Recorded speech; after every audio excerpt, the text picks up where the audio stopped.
Why does the Ethereum network get clogged up? Like we said before, all of the unmined and pending transactions are in a pool, waiting for their time to be added to blocks. During normal times, everything works just fine, and the amount of new transactions being broadcast to the pool is around the same as the number of transactions getting mined and added into blocks.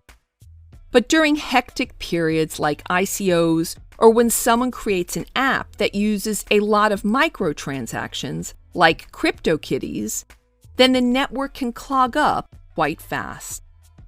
This is because the amount of transactions entering the mining pool exceeds the number of transactions getting mined.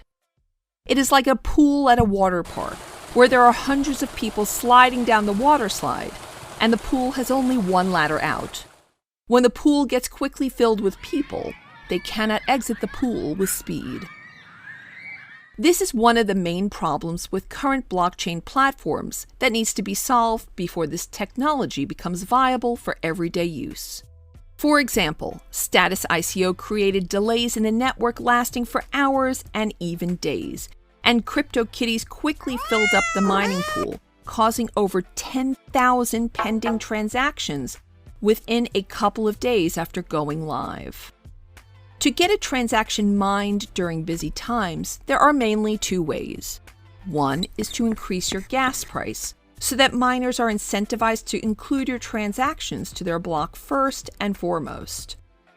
And the other is for the miners to increase their block gas limit, which means that more transactions will fit into the blocks. Block gas limit is the maximum amount of gas that can be included in a block.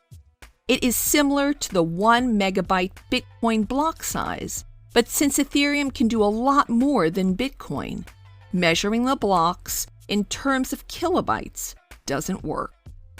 Some contracts that have a small size could run forever and waste a lot of resources. This is why Ethereum uses block gas limit instead of a certain block size limit.